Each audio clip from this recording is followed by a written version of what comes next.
Doctor Massa, habrá visto que en nuestros titulares, ahora que ya la enviamos al aire hoy, el tema del cólera. Parece que Salta es una de los lugares donde puede... Cólera es un tema que desde el 91, que comenzó en Perú, es un tema permanente para toda América. Un riesgo, ya en aquel momento esto fue anunciado así y lo hemos reiterado durante mucho tiempo, un riesgo abierto de la aparición de casos y de brotes. Los brotes se nos han dado en el principios del 92, principios del 93, fundamentalmente en la frontera. En una fue en el 92 en un área aborigen de población lamentablemente muy marginada, y en el segundo en una población rural, ya en otra área, en la zona fronteriza de Salta y Jujuy, en la zona del Ramal fundamentalmente, pero también en una población rural muy marginada.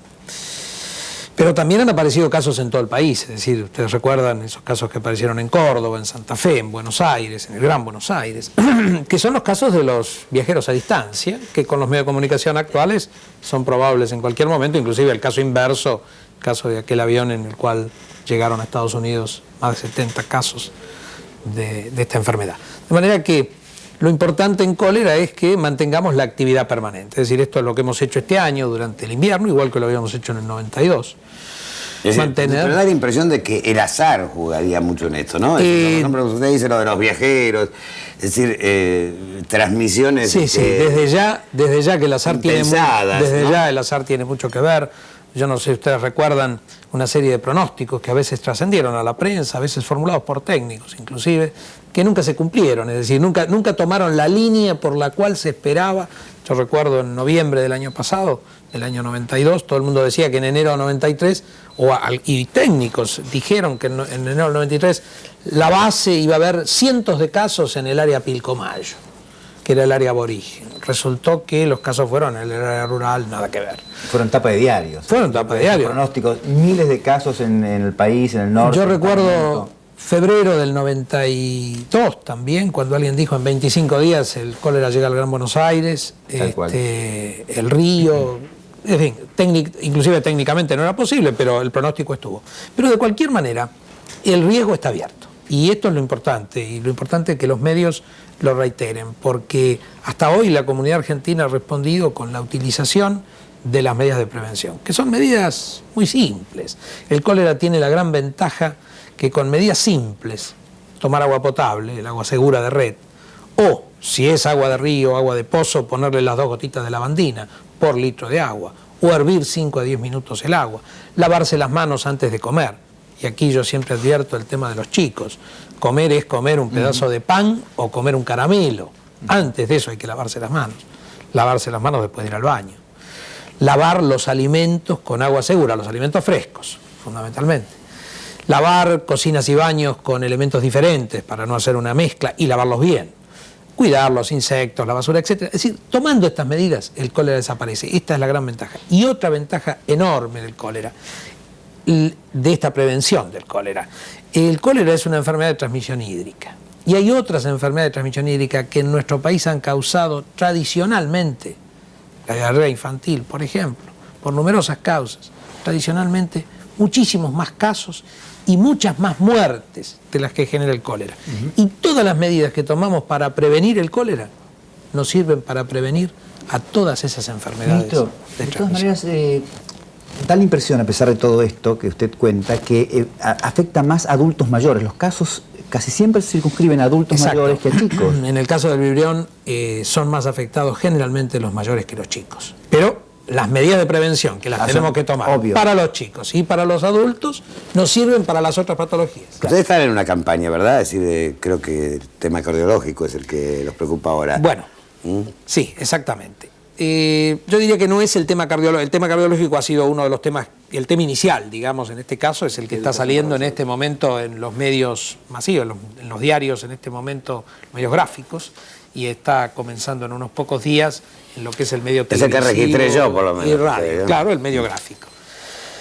Muy importante, en este caso está dirigido a la primera causa de mortalidad en la Argentina. La primera causa de mortalidad en la Argentina es la mortalidad por causa cardiológica, cardiovascular más que cardiológica. Esto es más amplio que lo exclusivamente cardíaco. Y medidas a veces muy sencillas de prevención. Sencillas De decir. No, dicen SIDA es de hacer. Lo que pasa es que también acá hay cambio cultural, es decir, claro, lo mismo que hablábamos con los aborígenes en cuanto a lavarse las manos. Tal cual. Es lo mismo cuando hablamos en otras poblaciones de comer menos. ¿Sabe cuántos aborígenes necesito yo para que me convenzan de que no fume? ¿De no fumar? Exacto. Una tribu. Una tribu. Una tribu de Claudios, por ejemplo, que me convence. Está bien. Y el otro tema es el SIDA. Otro tema es SIDA. Próximo miércoles se conmemora, a propuesta de la OMS, de la Organización Mundial de la Salud, el Día Mundial del SIDA, con el lema "Hora de actuar". ¿Llegó el momento de actuar o es el momento de actuar? Bueno, en realidad el momento de actuar en SIDA ha sido hace mucho tiempo. Es decir, claro, SIDA es un problema a nivel nacional y es un problema a nivel mundial. Un problema muy grave, muy grave a nivel mundial, y es uno de los temas que más nos preocupa desde el punto de vista sanitario, fundamentalmente por su proyección. Y su proyección es el futuro. Y porque cuando nosotros conocemos los números, cuando decimos, bueno, hay este número de casos, y estamos hablando de lo que en realidad de los que se infectaron hace un largo tiempo. Claro. De manera que acá hay que pensar con sentido de futuro, hay que pensar hacia adelante. Y además tiene muchas facetas el SIDA. Nosotros estamos ahora lanzando una reprogramación de SIDA que ha generado el cuerpo técnico que está trabajando con la directora del programa nacional, con la doctora Starloa. Pero lo importante en esto es tener en cuenta las numerosas facetas que tiene, que van desde la prevención, que es siempre lo principal, es decir, en este caso, como en casi todas las enfermedades, yo diría, y no solo de las transmisibles, en el caso de cardiológicas, estábamos hablando de enfermedades no transmisibles. Tal cual. Pero la prevención, la educación sanitaria es uno de los elementos fundamentales. Por eso vamos a replantear toda la campaña que ha venido haciéndose a través del tiempo de educación, tanto por medios como por la escuela, por los niveles educativos. Vale decir, la campaña debería contar con un menú de posibilidades, no con un solo objeto, digamos, con un solo objetivo de la campaña para poder imponérselo a la gente, sino, bueno, 5 cosas que la gente elija para prevenir lo que más le conviene, de acuerdo a sus circunstancias, sus creencias, sus chances, etcétera, etcétera. Si no, parece que el preservativo... Si no, parece que lo único es el preservativo. Y acá lo que hay que tener claro en SIDA, yo creo que tiene 3 etapas el SIDA en materia de educación sanitaria. Una primera es diría yo, el alertar a la población, claro, porque muchos todavía lo siguen viendo, aún ahora, todavía algunos lo siguen viendo lejos, sí, señor, a pesar de que muchos, en esto hemos progresado mucho. Hay conciencia, los medios se ocupan, afortunadamente, aún fuera de las propias campañas que pueda hacer el Ministerio Nacional o los provinciales, los medios es un tema al cual le han dado preeminencia. Pero lo primero es que la población esté alertada. Después hay que pasar a que la población esté informada, conozca bien cómo se produce, cuáles son los factores de riesgo, porque si yo conozco los factores de riesgo, yo sé cuáles son las medidas que puedo usar para prevenir. Pero aquí no nos podemos quedar, tenemos que pasar a esta tercera etapa que yo hablaba recién en el cólera, que es motivar la utilización de los medios de prevención. Esto es lo más difícil, en esto estamos. Y otras cosas sobre SIDA. SIDA, decía, tiene otras facetas.